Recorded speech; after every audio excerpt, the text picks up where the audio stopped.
at 11 a.m. We've got a full agenda, and we will start with land acknowledgement and pledge of allegiance. Chair, I will first need to take a roll call. Please do. Vice Mayor Talamontes. Here. Councilmember Kaplan. Here. Councilmember Vang is absent, and Chair Jennings. Here. Thank you. We have quorum. Okay. Please rise if you are able for the land acknowledgement.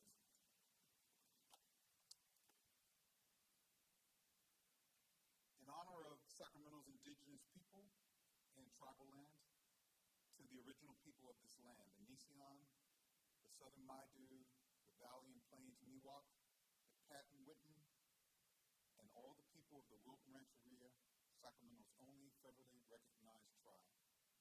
May we acknowledge and honor the Native people who came before us and still walk beside us on these ancestral lands by choosing to gather together in the active practice of acknowledgement and appreciation for Sacramento's indigenous people's history, their contribution, and their lives.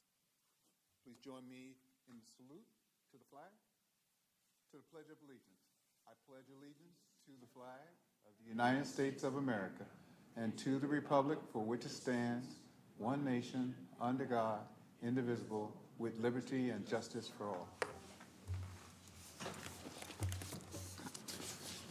Chair Jennings, before we continue, I have a quick announcement on item 12, status report of youth serving on City of Sacramento boards and commissions. That item is going to be continued to a future meeting. That item was requested by Councilmember Vang, who was not able to attend this meeting today, and has requested that it be continued. Do we need to vote on that? Not unless there's any opposition by any of the members. That's fine. No opposition, therefore we will continue it to our next meeting. Okay? All right. Let us move to our consent calendar, items number 1 and number 2. Is there any public comment? Thank you, Chair. I have no speaker slips for the consent calendar. Is there a motion? Chair, I'd like to move, Or have a couple of questions on item 2, if we need to move that to the discussion calendar and off consent. We can pull it now if you'd like and have a Yes. discussion on it. Yes. Okay, I was going to do the same thing, so that's great. Well, All then right. I will move on consent item 1, our minutes. I will second. All in favor, say aye. Aye. Okay, we will now take item number 2 for discussion. Good morning. I'm Jennifer Wilkinson. I'm the Administrative Officer in the Employment Services of the Human Resources Department. And I brought for you the report for the establishment of the new unrepresented unit for the personnel resolution covering appointed officers. And I understand that there was a amendment that the committee would like to make regarding longevity pay.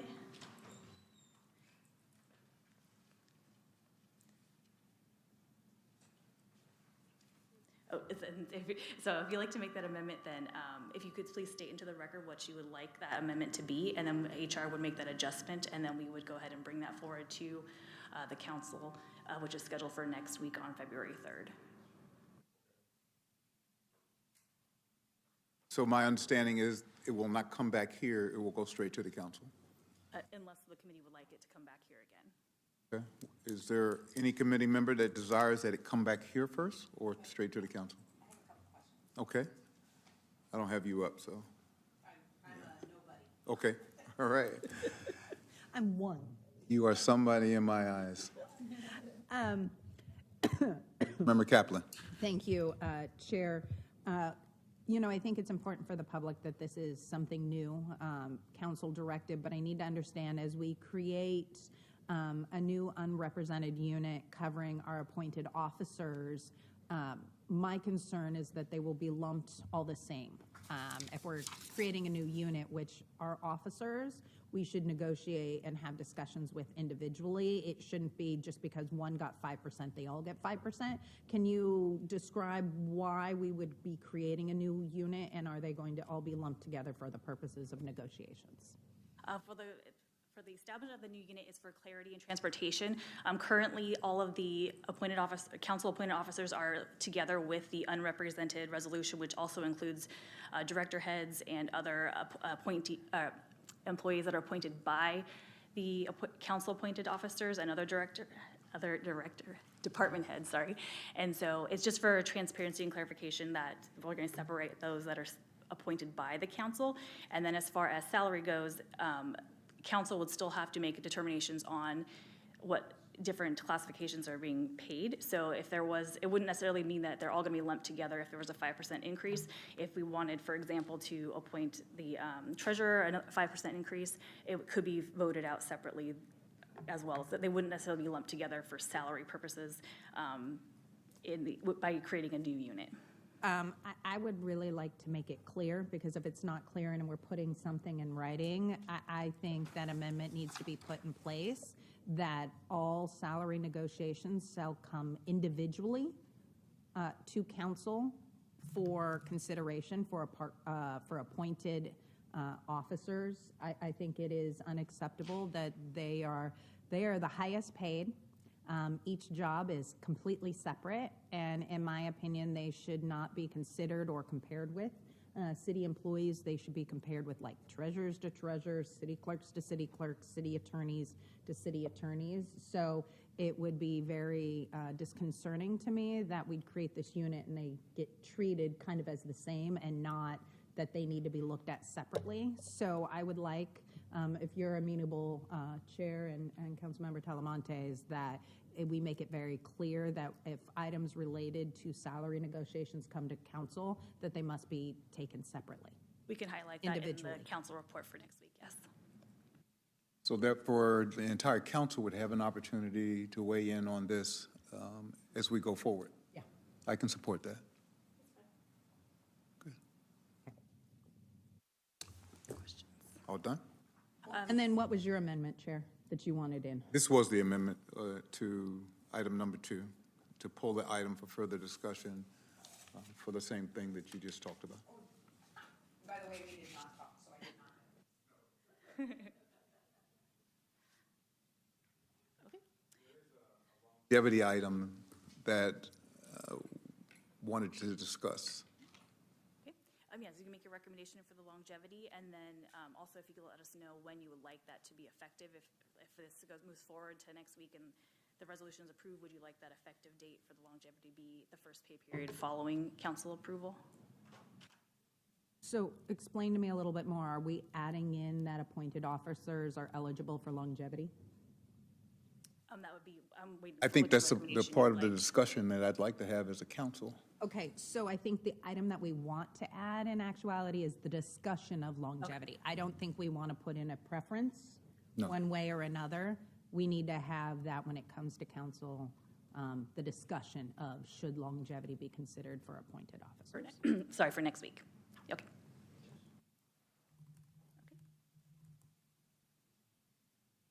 Thank you. Mark, thank you. So I will move this item to council with those two items regarding longevity and salaries being taken separately for full discussion at City Council. Okay. I will second. All in favor? Aye. Opposed? Records show there we are unanimous. Okay. Let us now move to our discussion calendar. The review of applicants for the City of Sacramento. We have several different departments. We will start with the Active Transportation Department. Thank you, Chair. The seat needing recommendation today for the Active Transportation Commission is seat K. The requirements for this seat are as follows.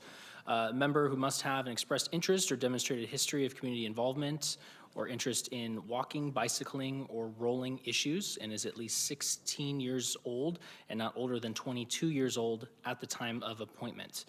We had one applicant who met the age criteria, Dania Ahmed Amin. They do not appear to be in the audience today, and they did not RSVP for this meeting. Chair, as this is our youth seat, and I'm pretty sure they're probably in school right now, so I'm very happy that they did not skip school to be here, and this is furthering what Vice Mayor Talamontes and I put in for having youth sitting on all of our boards and commissions, that I am happy to move forward Danae Ahmed Amin for the seat K. Is there a second to that? Okay, it's been moved and seconded. Any further discussion? All in favor, say aye. Aye. Oppose, abstain? We are unanimous, 3-0. I am glad she did not skip school, too. Fantastic. We will now move to item 4. Thank you, Chair. Item 4 is review of applicants for the Ethics Commission. The seats needing recommendation today are seats B and D. The requirements for seat B are a member of the general public with a background in law, ethics, local government, or similar experience. And the requirements for seat D simply that the member represent the general public. We have 2 applicants for review today. Our first applicant is Michael Kelly. Oh, and per our review, both applicants were eligible for both seats B and D. Good morning. My name is Mike Kelly. I'm a lifelong resident of Sacramento. I grew up in River Park. I've lived in Midtown for the last 20-some years. I worked for 33 years as an attorney for the state of California, retired in 2013. The last 12 years, I was the supervisor of the civil law section for the Legislative Council Bureau, the civil service attorneys for the state legislature. After that, I took a job as senior research attorney for a private law firm by the name of Nielsen Merksimer, where my primary duties were to draft and update summaries of the law in the ethics area. I worked in their section called National Compliance, which dealt with gift law, campaign contributions, lobby registration and reporting, and revolving door requirements. So I maintained these summaries of the law in all 50 states, all major cities in America, including Sacramento, mostly cheat sheets, essentially, of the law. As part of that employment, I also participated in an organization called the Council on Governmental Ethics Laws, COGL. It's sort of the trade association for ethics officials in North America. It's primarily a US and Canada organization, although it gets a smattering of people from around the world. And as part of that, I served a 4-year term on their board. If any of you know Galena West, who's the executive director of the FPPC here in California, she was the recent past president of that organization. I retired in December and started looking around for things that could use my skill set. And I found this, and I actually found it in December, and I was past the date to apply. I thought, well, you know, and then I looked in January, and it seems to draw me in. Sacramento has a fairly, I would call it, light ethics commission. Most of its work is outsourced, and it's really a review body.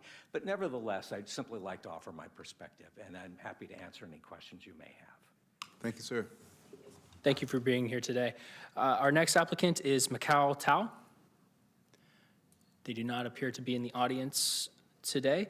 That concludes our applicants, and I'm here for any questions.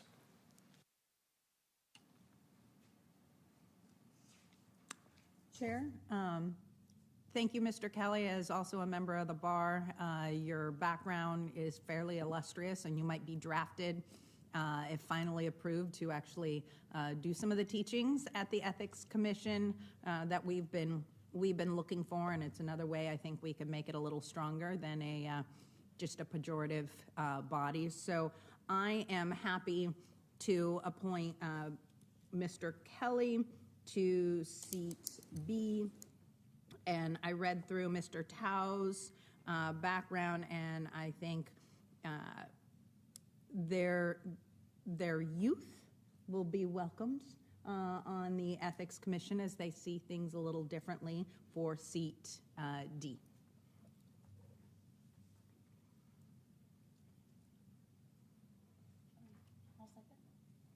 Councilmember Talamantes will second. I'll second. Okay. Any further discussion? So it sounds like our second candidate is probably in school as well. And so you're moving both of them forward, correct? I am moving both of them forward. Okay. All right. And I will say, all in favor, say aye. Aye. Aye. Aye. All opposed? There is none.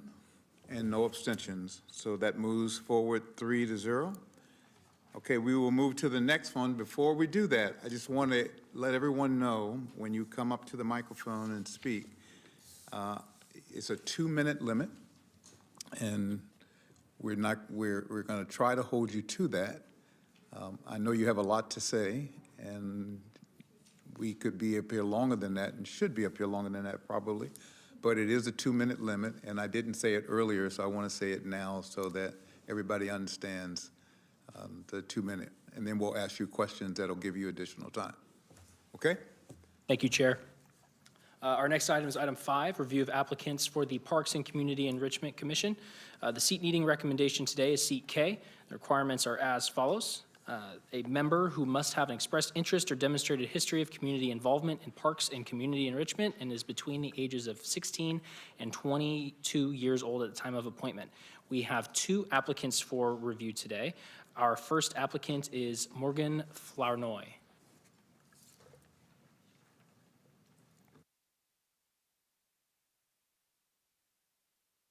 Good morning. Good morning. I'd first like to say thank you for giving me the opportunity to interview for the youth seat on the Parks and Community Enrichment Commission.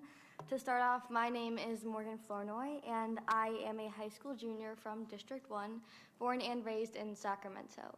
I've always been passionate about serving my community, whether it is through volunteering with Lisa Kaplan's One Youth and Angelique Ashby's Youth Action Corps, interning at the North Natomas Library, or exemplifying the principles of leadership and responsibility as a member of my school's National Honor Society. I love helping people in direct and meaningful ways, and learning about this commission and the essential work that is done for parks, youth programs, and community enrichment inspired me to bring my passions to the city level. Thus, I want to bring my own unique youth perspective to the table and ensure that the most important parts of Sacramento that really help connect us all remain open to as many people as possible. I also want to help represent the voice of my peers by helping create more events centered around issues that we care about, such as park cleanups and recycling initiatives to address climate change. I am experienced with providing recommendations and actions through my position as the student board representative on the NP3 school board, as well as my role on the teen advisory board at the North Natomas Library. I am skilled in public speaking and communication, as I've given detailed presentations to the mayor and city council members during my 2 summers spent here with the Summer at City Hall program, one as a participant and one as a peer mentor, and also helped develop the 2025 Summer at City Hall program by being a member on their youth task force. Ultimately, I am here because I want to inspire, create, and maintain Sacramento, a diverse and beautiful community that honestly just deserves undivided attention, support, and love. Thank you. Thank you. Thank you for being here today. You may have a seat. Our next applicant is Emily Vong. Emily does not appear to be in the audience today, and they did not RSVP for the meeting. Okay, Chair Kaplan. Thank you, Chair. Ms. Flournoy, do I need to get you a get-out-of-jail-free card to Ms. Mancini? Okay, because if you didn't hear, she's a junior in high school at one of our local high schools. Your resume is impressive. Thank you. The one thing I will tell those who are applying to boards and commissions, if you can't be here, make sure what you present and put in is comprehensive, and you did. So whether you were here or not, I felt comfortable that you were the right person, that we should appoint to this because of your past Summer at City Hall leadership, but also being on the Teen Advisory Board for the North Natomas Library. You have shown leadership and activism, and I think the youth voice on our Parks Commission is very much needed. So thank you, and I would be happy to appoint Morgan Flournoy to the youth seat for Parks and Community Enrichment Commission. And I would be happy to second that. Just a couple of things. I was just very impressed with your presence at the microphone, the content, your speaking, your just everything about you, your presence in front of the microphone. You are an impressive young lady who has a bright future, and I just am happy to second the motion for you. All in favor? Aye. Aye. We are unanimous. Welcome. All right, go back to school, young lady.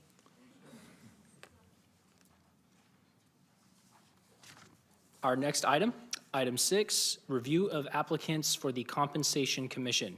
The seat meeting recommendation today is seat B. The requirements are that the member represent the public at large. We have one applicant for review today, and that is the incumbent Elizabeth Prey.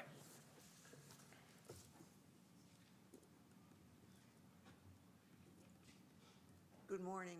I am the incumbent. I've served on the commission now for 2 years. I first became interested in this commission because I'm a former resident of the state of New Hampshire. New Hampshire has the second largest legislative body in the United States with 400 members of its House of Representatives. Each member represents about 3,300 people. One of the problems in New Hampshire is that the compensation of those representatives is so low that the member diversity is affected by that they don't, you have to be retired or you have to be in a job where you can take frequent leaves of absence. And I find that compensation is critical in a city council where we know our city council members and mayor are working full-time at that position alone, that they be compensated adequately so that they don't have to have a second job on the side. So that was my first concern. The second concern is obviously that we have a deficit here in the city's budget. And so we can't be wild about compensating our members, but we do have to weigh those two things. I think it's critical, and I'm very happy to be on the commission that weighs those concerns. And I appreciate the opportunity to speak to you today. Thank you very much. Thank you. Chair, I'm going to delay us for a quick second as our colleague stepped out, so we don't have a quorum quite to vote, but I want to thank Lisa Prey for her service on the Compensation Commission. She was also Measure U before that, so this is not anything she is new to, because compensation, it was set by the voters, so it's not just whatever we need to think happens. The Compensation Commission actually has to look at reports and everything else and determine if they're meeting the terms of what the voters approved. So I think that's something that is unique and takes some extra skills to look at to make sure we're meeting the terms of what the voters wanted. And honestly, it's never easy when electeds get raises, but I am glad that the city of Sacramento has a voter-approved process that you guys get to handle, and I am not responsible for my own raise or decrease. And then I think I hear Vice Mayor Talamontes coming back in so we can actually vote, but I don't mind a pause for a brief moment. Or Jacob, can we take a motion under advisement and wait for Talamontes to come back in and hold it open?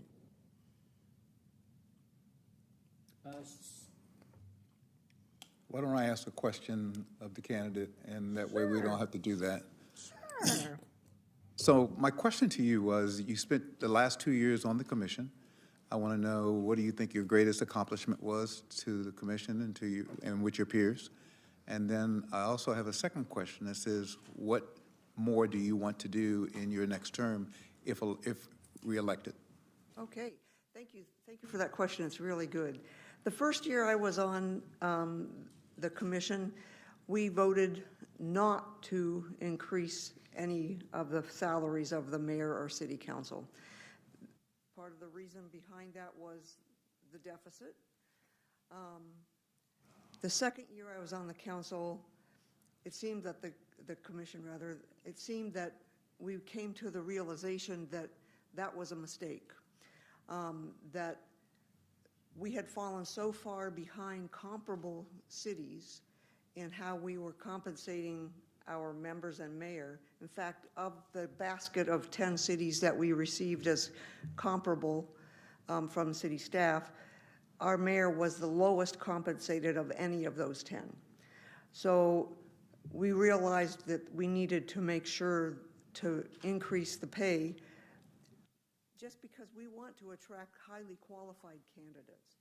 And this is where I feel my skills come in. I have a human resource background, and I really want us to be able to ensure that we, first of all, people don't have to have a second job to work on the city council.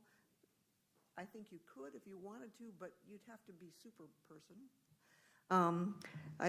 I know from my own representative and other representatives I've dealt with, city council members, they're working 60 hours a week at a minimum, and it's not fair to think about carrying on a business on the side just to make it through the day. So I feel that that perspective is good, and I feel that I'm a voice on the commission that nobody else has from my background.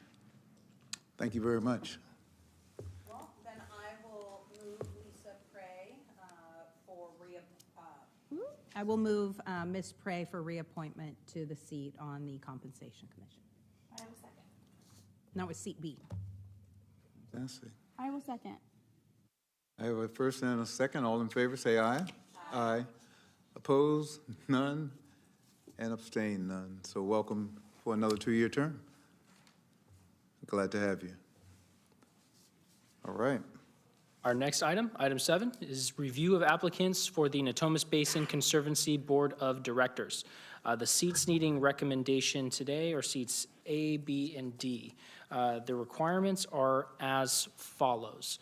A member who is not a current employee of the United States Fish and Wildlife Service, the United States Department of Interior, California Department of Fish and Game, or the State of California's Natural Resources Agency, and must not be currently compensated by the Natomas Basin Conservancy for services rendered to it within the previous 12 months, whether as a full-time or part-time employee, independent contractor, or otherwise, excluding any reasonable accommodation paid to a director as a director, or any brother, sister, ancestor, descendant, spouse, brother-in-law, sister-in-law, son-in-law, daughter-in-law, mother-in-law, or father-in-law of any such person.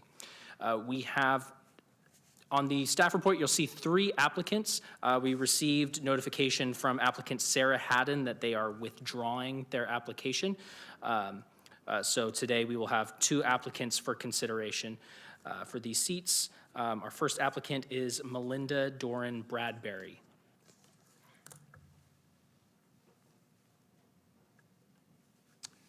Welcome. Good morning. First, I want to say I'm humbled by Ms. Flournoy because I did not prepare comments. So nice to see that energy come into the room.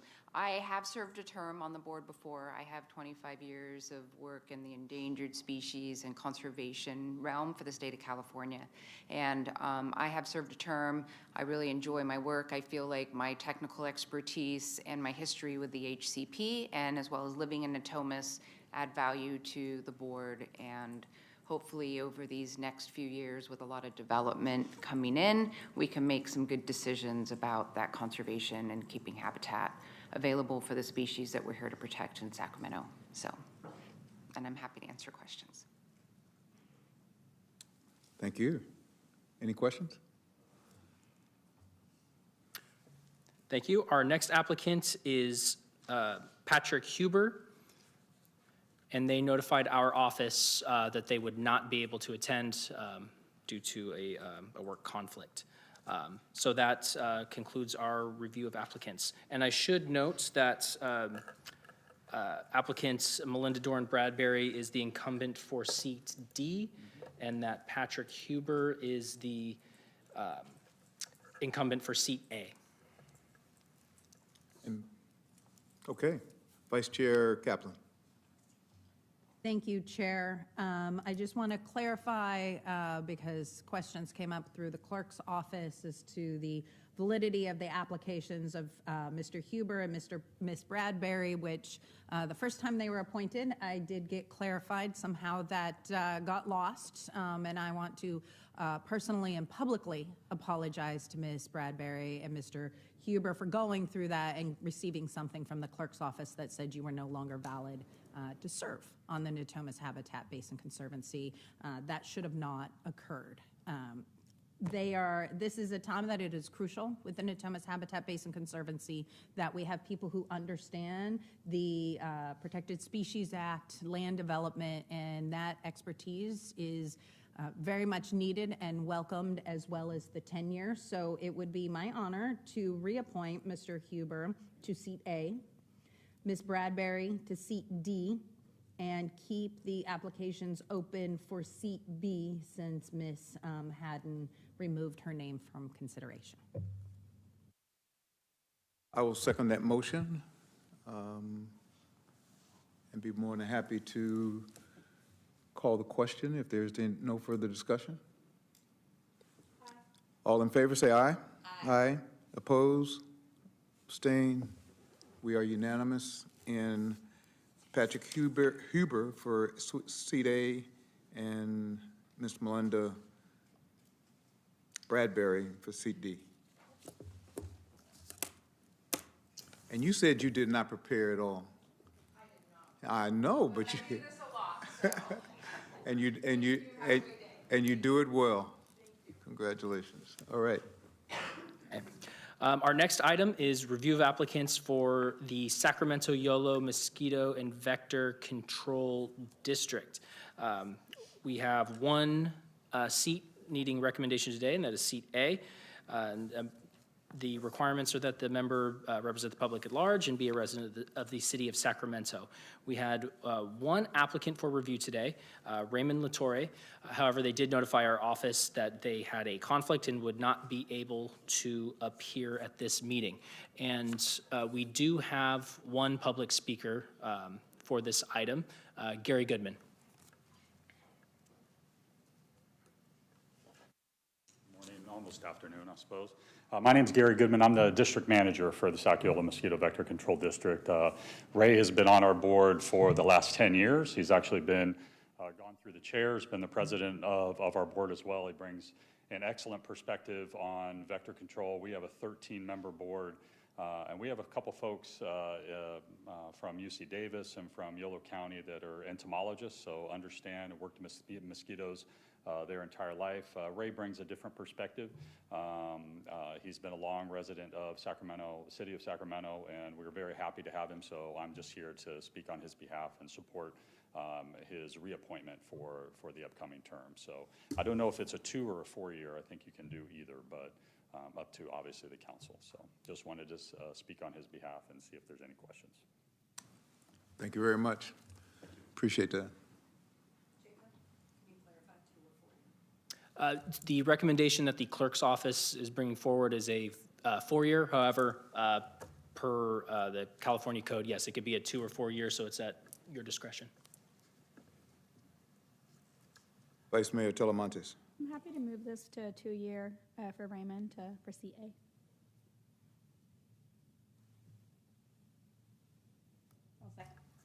All right, it's been moved in second. Any further discussion? All in favor, say aye. Aye. Oppose, abstain, no. We are unanimous. Good job on Raymond. And 10 years he served? Yeah, 2015 was his first. Fantastic, fantastic. Thank you very much. Thank you. Tell him congratulations from us. Okay, next item, please. All right, that concludes all of our review of applicant items. So again, I thank the applicants who appeared today. We'll now move on to the remainder of the discussion calendar. Our next item is item 9, City of Sacramento Active Transportation Commission 2025 Annual Report. Thank you. Good morning, Chair Jennings and members of the committee. My name is Chris Doherty. I'm the Transportation Planning Manager for the Mobility and Sustainability Division of Public Works. I am joined today by our outgoing chair for the Active Transportation Commission, Hodel, who will be assisting me on the presentation today. The item in front of you today is the Active Transportation Commission's 2025 Annual Report. I'd also like to acknowledge we have several other commissioners in the audience today to support this effort.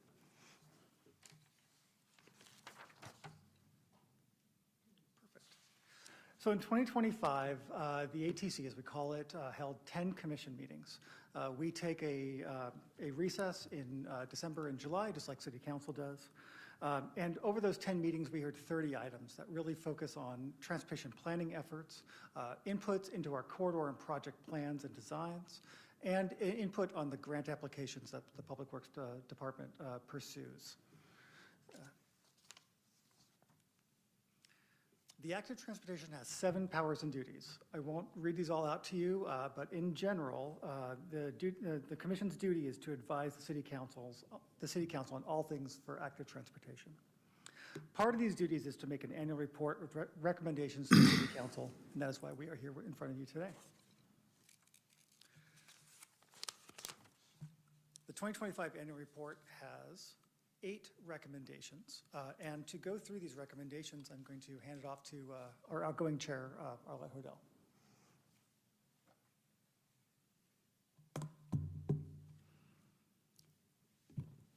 Good morning. This is the last time that I will present the annual report to you. It has been my honor to serve as chair for the past 2 years. I truly thank my fellow commissioners for their support and all the work they do beyond the actual meetings to research issues and data, write reports, and participate in the wider community to promote the goals of active transportation. Also, I'd like to thank the members of the public who attend our ATC meetings and provide valuable input. Also, city staff, Chris Doherty, Jennifer Donlin Wyatt, and many others have been absolutely wonderful to work with. Again this year, our focus for the annual report is to increase safety for bicyclists and pedestrians. Our recommendations reflect this overriding concern. Number 1, increase funding. Help make our city more competitive by doubling the average match amount for active transportation grants. Without a permanent place in the city's budget, this is the best way to gain ground in the grant-seeking world. Number 2, implement the traffic calming toolbox. The most significant benefit is the reduction in both the frequency and severity of vehicle crashes. By reducing vehicle speeds, the risk of serious injury or death for pedestrians and bicyclists in a collision is greatly diminished. Calmer streets lead to a more comfortable and inviting environment for residents and visitors. Number 3, increase funding for the Quick Build program. Quick Build street design projects get bikeable and walkable infrastructure projects built fast and affordably. There are new techniques that realign and reassign space on streets using paint and simple physical objects that can be cheaply purchased and quickly installed. Number 4, implement leading pedestrian intervals citywide. LPIs allow pedestrians to enter a crosswalk 3 to 7 seconds before vehicles receive a green light. This enhances visibility and can reduce conflicts with turning traffic by up to 60%. Number 5, develop a citywide Safe Routes to School program. Safe Routes to School is a national movement that aims to make it safer and easier for children to walk or bike to school. Benefits include improved health and well-being, a reduction in traffic congestion and air quality improvement. Funded projects include removing barriers to walking and biking, creating safe routes, and providing education and encouragement programs. Number 6, implement no turn on red policy citywide. Prohibiting turns on red eliminates conflicts between right-turning vehicles and vulnerable road users in the sidewalk. Studies have found that allowing right turn on red increases crashes involving people walking and bicycling by more than 50%. Number 7, pedestrian safety review of proposed transitional housing. How far is it, or should it be, to go from transitional housing to a transportation stop? What is the safety of that route? These are important questions to answer. One example, some of us have observed vulnerable users, some in wheelchairs, using the bike lanes on Marysville Boulevard because the sidewalk is in extremely poor condition. Severe cracks and holes, driveways with a steep incline, the sidewalk blocked by utility poles and signposts. Sidewalks are a part of our transportation system and should be as important as traffic and bicycle infrastructure. Number 8, expansion of the creative crosswalk policy. Creative crosswalks improve safety and visibility, calm traffic, reflect local culture and neighborhood history, increase walkability, and encourage foot traffic to local businesses. This is a relatively low-cost way for the city to improve infrastructure. Thank you very much. I'll turn it back to Mr. Doherty. Thank you, Chair Hodel. This slide reflects a summary of the cost of those 8 recommendations as we proceed this to go through to City Council. Just to reiterate, there's a initial cost annually of $8.2 million per year with a reoccurring cost of about $7.7 million per year. And that concludes our presentation today, and we are here available for any questions you might have. Thank you very much. You did a great job presenting the annual report. I was very impressed with your energy, your direction, the plan itself. I was just really, really impressed. So I will entertain other questions from my colleagues. Vice Chair Kaplan. Thank you, Chair. I also just want to echo thank you, District 1 resident Arlette Hodel. You've been lifelong in active transportation for your 2 years of service as chair, and making sure you're leaving your commission in a good place while still serving. I would like to move this To the council. to the council, but also at the same time direct that their requests go for consideration in front of budget and audit. Is that okay, Vice Mayor? Because I think there might be some things that we should consider as part of our budget process. Yeah, I think that sounds good. And then I did have my briefing with the city auditor, and I know she has some carryover in her department. And right now it's like, okay, do we use that money for this next budget deficit cycle to close the gap, or use the money to hire a consultant to help us with the study that we're supposed to do on traffic and pedestrian safeties? And so that's, in addition to sending it to budget and audit, I think that's a conversation we need to have a budget and audit so that she can get this study either started now or have to wait when her staff has capacity.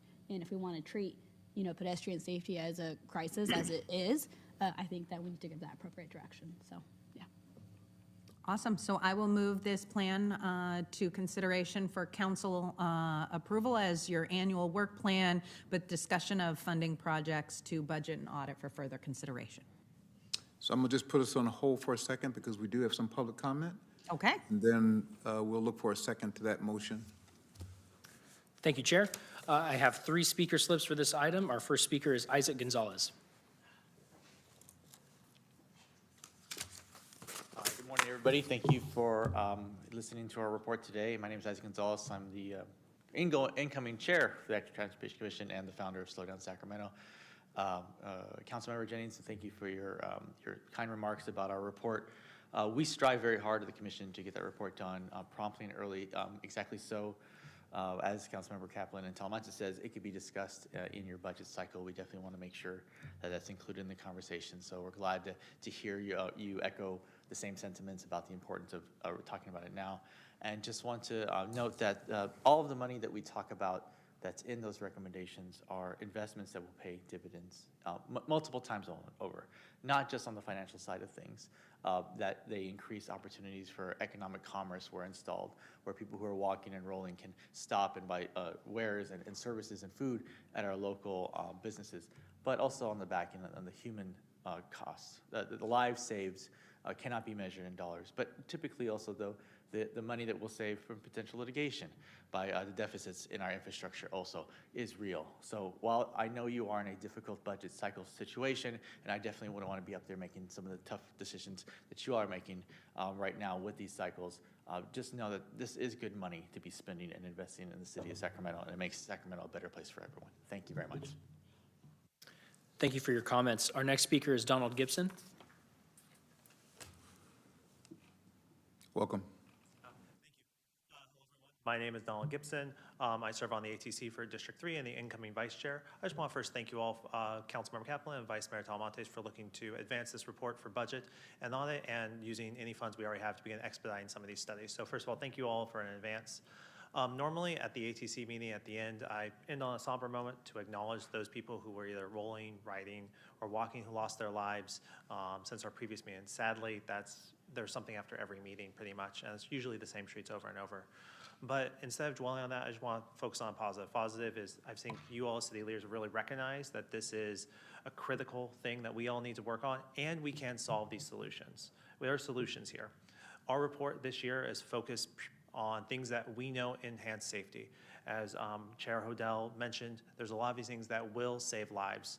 And so those streets where you sadly get those texts and conversations from our public safety officials or just your community members, these are something where you can say, at the end of your term, or hopefully in your term, saying, I got an accomplishment, I got a little bit extra safety here, and hopefully it's more than just a little, it can be extensive. So thank you all for your efforts on this. Thank you. Thank you for your comments. Our final speaker is Orlando Tirado Amador.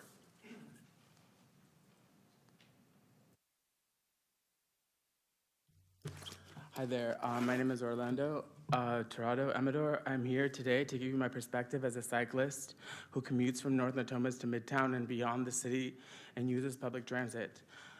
As a cyclist, I'm able to survey and understand the places where this city has fallen short, the hazards, the dangers, the holes, the mistakes made by an infrastructure that has always historically prioritized vehicles over pedestrians. Cars are like bullets. The leading factors of vehicle deaths include speeding, impairment like drugs and alcohol, distraction, and fatigue. These factors can be curbed by proper maintenance and designs of roads. As the report shows, it comes as no surprise that some streets like Broadway or neighborhoods in Elk Grove, as your map indicates, that are the most dangerous for pedestrians. It comes as no surprise then why vehicular fatalities occur in some places more than others, but some of these fatalities can be prevented with your leadership.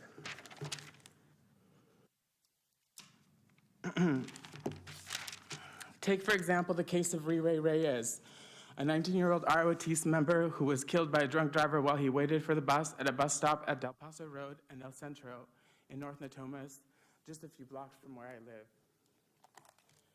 Now, let me paint you a picture. This bus stop is just a few feet away from a large intersection that is busy where cars are traveling at fast speeds in preparation to merge onto the freeway. As a cyclist, I avoid this overpass for this very reason. When I heard about the accident, I was saddened but not surprised. Now, I didn't know this young man, but I visit the place he died many, many times, and in death he has become a kind of friend. Sometimes I feel so connected to him because he gives me strength where I lack it. You see, from what I understand, Mr. Reyes was a strong young man with aspirations of becoming a mechanic. In fact, he was in my neighborhood touring UTI, the mechanics school. It is he who has prompted me to come to speak to you today. Just a week ago, I spent the day speaking to the Parks Department and the county about the bike lane going south on Northgate Boulevard, again, a road in which vehicles travel at fast speeds to go onto the 160 freeway at Del Paso Boulevard. On January 10th, 3 people died there. A young couple, Maria Tittman and Christian Flores, and their mother remains in critical condition. They were on their way to buy hospital scrubs because Ms. Tittman was about to start a new job at a senior convalescent home. This accident remains under investigation. I called 311, spoke to representatives from the county and the Parks Department who volleyed responsibility for cleaning the bike lane that I have no choice but to take due to the flooding of Discovery Park every year, a road that is very dangerous. The lane continues to be obstructed in areas because it has not been prioritized. Cars are like bullets. This is my first time first time going into advocacy around this topic. But in the 4 years I have lived here in this city, Coming from New York City, it seems pressing. Standing on the bus stop or getting on your bike or on your wheelchair should not put you in harm's way, but in Sacramento, it does. Thank you. Thank you. So, sir, Orlando. Orlando? Yeah. It's okay. Yeah. It's okay, you did great. I gave you extra time because you were passionate about what you were speaking to, and I could see the pain that it caused you, and I gave you the extra time. I would like it, if possible, to get your notes and to have that for us to be able to use as a guide to see what it was that you went through and what we all go through when we lose someone because of traffic problems. So I would just like a copy of your notes if that's possible. Okay? Sure, thank you. You can email those to commissions or actually agenda@cityofsacramento.org. Okay. If you wanted to type it out, and we will make sure that that gets forwarded right. to the. Thank you. Thank you. And I just want to express thank you. I live on the west side. I actually came upon the accident after the young man was killed, just coming from UTI. So it is a tragedy, and it is something that if I want you to see my office as a resource. I am your council member. This is something I care about passionately.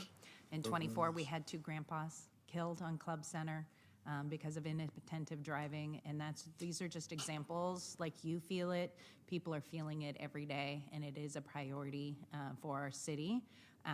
I'm Lisa Kaplan, so you can Google and you can get my information, but I would love to stay in contact with you because I am working on how do we make Del Paso safer. You know, I know that many people live on the west side, and especially young students who go over to Intercom High School, but going over Del Paso there is no safe way, as well as public transit. Thank you. We have 2.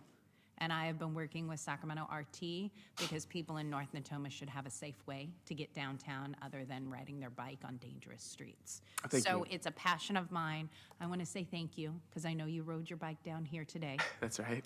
Thank you for making it safely, but your activism and passion for making things safer in our city, I admire, and thank you for coming to speak for us and speak to all of us and speak on behalf of those that can no longer speak.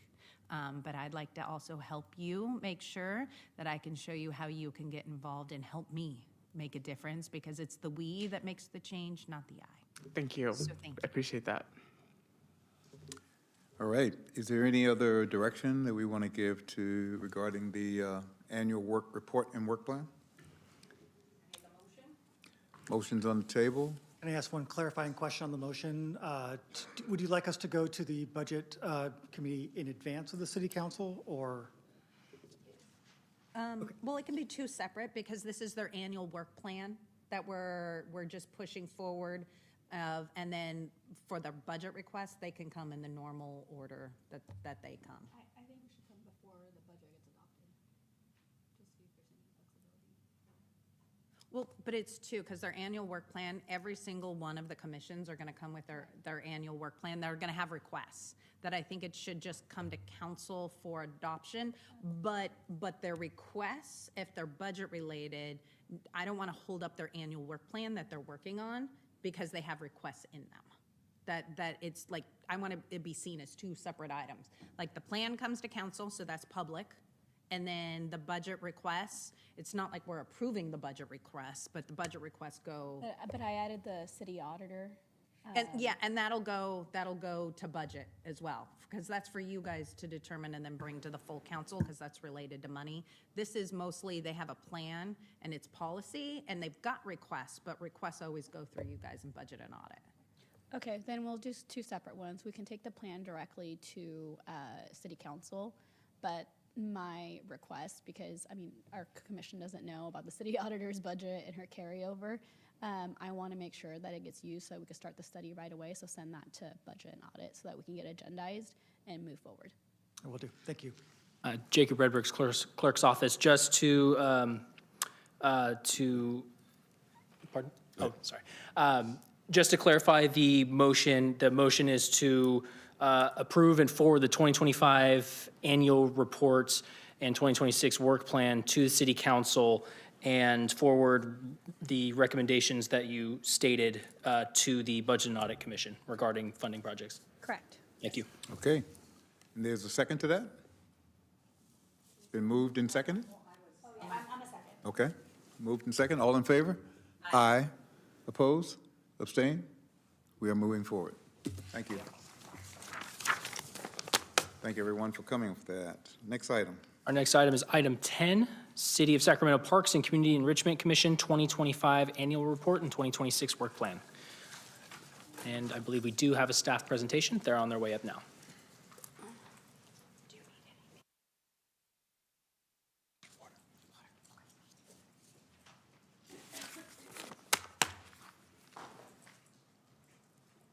How you doing? Morning, good. Good to see you. Good afternoon. Morning, Chair Jennings, members of the committee. My name is Shannon Brown. I'm the Assistant Director of the Department of Youth, Parks, and Community Enrichment. I want to take this time to thank all the members of our Park and Community Enrichment Commission, specifically Chair Gaines and Vice Chair Robbins, here joining me today, as well as an additional member of our commission, Joe Flores. We want to really thank them in supporting our department's mission. Together, we empower our youth, strengthen neighborhoods, and provide life-enriching programs for a beautiful, livable community. This is the Park and Community Enrichment Commission's 2025 Annual Report. I will introduce the purpose of the commission, share their powers and duties, and then Chair Gaines will review the 2025 accomplishments, and Vice Chair Robbins will cover the 2026 goals. The purpose of the commission is to provide recommendations and advice to City Council and our department on policy, projects, and programs pertaining to parks and community enrichment within the city. The commission is guided by the 5 powers and duties listed here. In 2025, the commission held 10 meetings, heard 51 agenda items on a variety of topics, including new park developments, budget workshops, Park Plan 2040, hosted several volunteer projects year-round, specifically the 916 Day projects in September, and hosted the annual Volunteer Recognition Awards. And with that, I would like to introduce Chair Gaines to go over the 2025 accomplishments. Thank you so much, Shannon, and thank you. Before I start, I just want to thank you guys for your vote today for our youth member. We've been without a youth member for a very long time, and that's so important to have youth voice as a part of the commission. And so we're very excited. We were able to catch her on the way out. So we're just so grateful because youth voice is so important, not just in our commission, but all of them, especially on ours, because we do so much work in the youth space. So super excited to have Morgan be a part of our commission. But on behalf of our commission, we're pleased to share the highlights from the past year and to look forward to 2026. As Shannon said, my name is Janine Gaines. I'm the chair of the commission. I was just reappointed as chair this past meeting. So in partnership with the department, we share a very simple vision, and that is beautiful, well-maintained parks and enriching programs that help every neighborhood thrive. Together with our dedicated staff and volunteers, the department stewards a broad system of parks, community centers, aquatic facilities, and public spaces, and we're honored to support this work and the residents who bring these places to life. 2 highlights that we want to share our 2 key accomplishments. First is the 916 Day Volunteer Program. So 916 Day, we championed a citywide day of service that invited residents, local organizations, students, and civic leaders to beautify parks and public spaces. What was different a little bit about this year is that we focused on 3 of our regional parks. So instead of doing smaller events in each area, we came together in clusters to focus on our regional parks. So volunteers turned out across the city for cleanup, planting, improvement projects, really showing that civic pride. So this year, volunteers contributed 413 hours, which equates to $118,103.70 in labor. And so this collaborative effort showcases the power of community involvement and pride on 9/16 Day, and really celebrating Sacramento's spirit and the people who make it stronger. And as I said, we really focused on our regional parks this year, and having people from across the city come together in very specific spaces. And second, we wanted to acknowledge our volunteer recognition awards.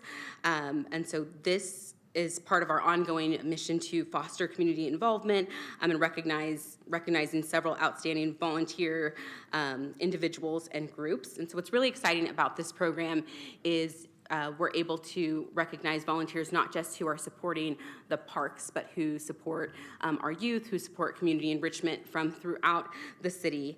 So this year in total, there were 39,441 hours volunteered, and that is labor that otherwise would require funding, and we know that in this day and age, we need all the help that we can get.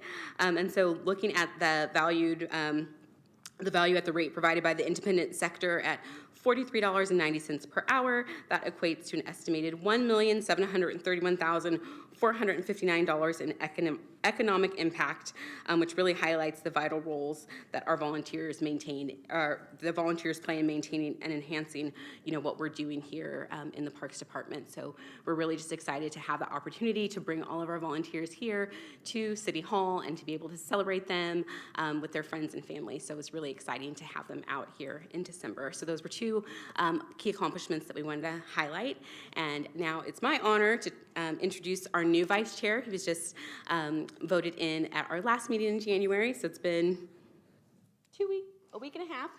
So I would like to introduce our new vice chair, Robbie Robbins, who is going to tell you about our 2026 work plan. Thank you, Chair. Thank you, Council, for giving us time today. Vice Mayor Talamantes, great to see you, and everyone else.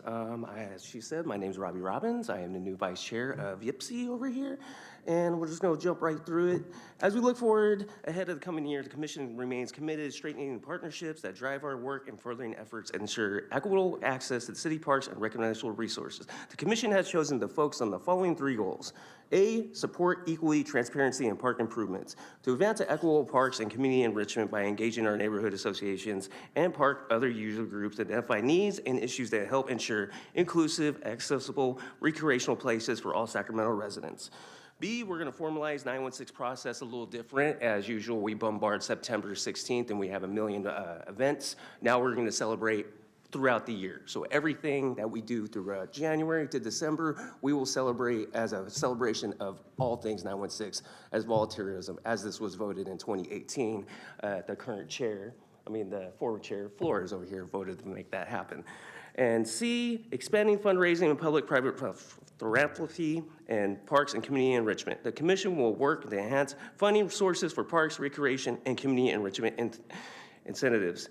This will conclude our presentation. We're happy to answer any questions, and thank you for your time. Outstanding. Thank you. Thank you.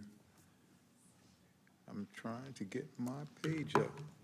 Thank you. We're here to answer any questions. Okay.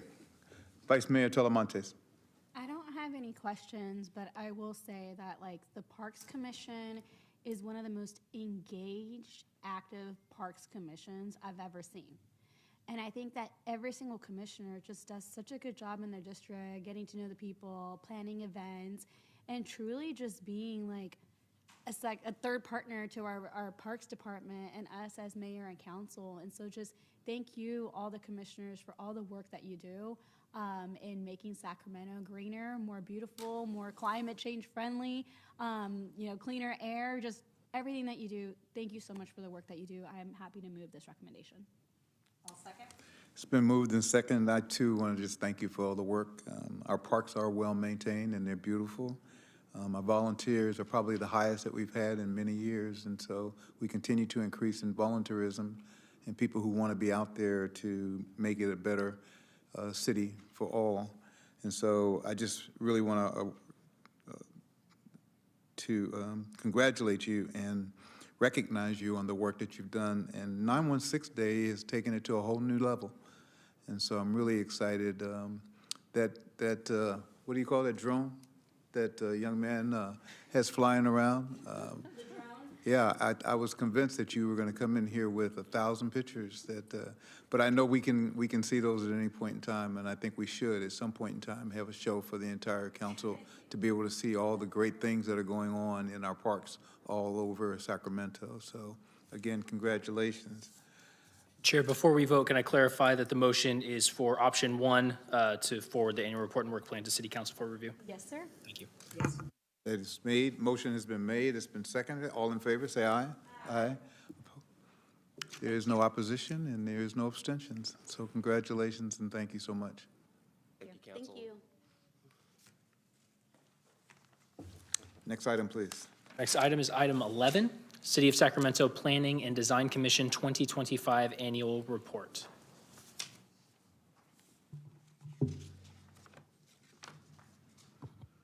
Chair Jennings, council members. I'm Stacia Cosgrove, Principal Planner with your Community Development Department. It's nice to be here with you this year. I'm pleased to present the 2025 Planning and Design Commission Annual Report, and I'm joined by your Planning Director, Greg Sandlin.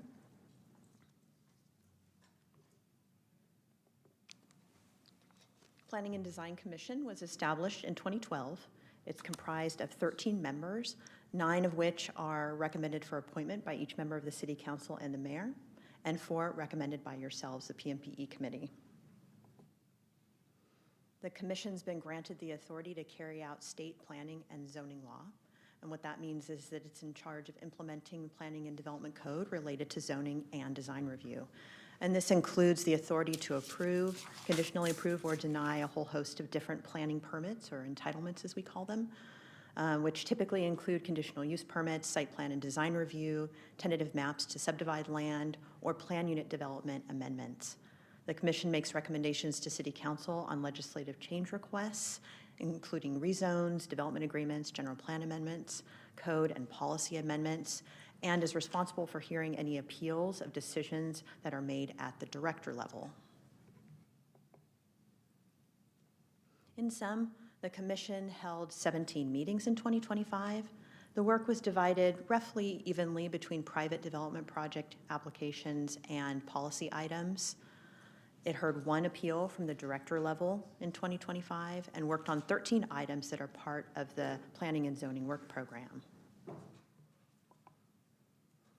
Just a little bit more about the Planning and Zoning Work Program is that's an attachment to the annual report. It's Exhibit A. Each year, at the end of each year, staff brings forward a list of policy items it anticipates putting together and bringing forward during the new year. And the Planning and Design Commission helps review that list, prioritize the items, and helps us really make decisions based on the number. We could do any number of different projects, but we do have limited staff hours and resources, and some things that are mandated and some that are wished for, looking forward to doing based on council priorities. And so that work program is a list of the things that we anticipate doing in the next year. It's actually on today's council consent agenda, so what you have in your report is a draft. There are no specific recommendations made by the Planning and Design Commission this year or requests to review with you today. Thank you. Concludes my presentation. Thank you very much. Okay, I'm looking for my screen that tells me, thank you. Vice Mayor Talamantes. I will move this work plan to City Council. I'll second. I'll third. All in favor, say aye. Aye. Aye. Thank you. Excellent report. Thank you so much. Very good job. Okay, item number 12 will be continued to a future meeting. And so we will move to item number 13, which is the selection of the vice chair for the calendar year 2026. I'd like to make a recommendation I have one up already. Vice Mayor Talamantes. I'll nominate Councilmember Kaplan for your vice chair. It's amazing. We were thinking the exact same thing. She has done such an incredible job our first year. Or just hang on your coattails. Just keep it going. Keep it going. Seeing no further recommendations, all in favor, say aye. Aye. Oppose, abstain, no.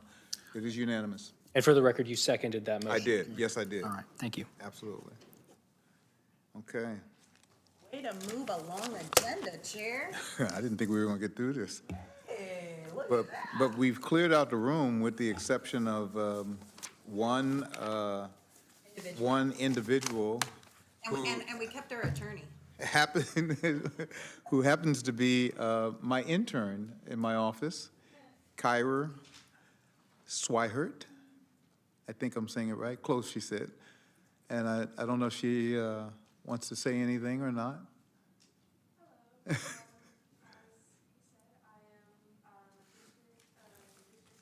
you please come forward to the... We're putting you on the hot seat, young lady. She did a great job last night of going on the point in time count, and really was incredible out there as well. Hello. Wow, I've never spoken at one of these. Hello, I am a District 7 intern. I am a fourth-year undergraduate at UC Davis studying international relations and minoring in environmental policy. It's a pleasure to meet you all. Yeah. She's doing a great job, and I just wanted to give her an opportunity to be at the microphone just for a couple of seconds. I told her to always be ready, especially when you work with me. So, yes, of course. Good. All righty. So with that said, I think our business for the day has been done. I have no speaker slips for public comment. Matters not on the agenda. You don't have anybody in the audience either, so. Have to say it for the record. Okay. Are any questions or comments from my colleagues? Nope. Nope. With that said, where's my gavel? This meeting is now adjourned. It's okay. Here, read it. It is adjourned.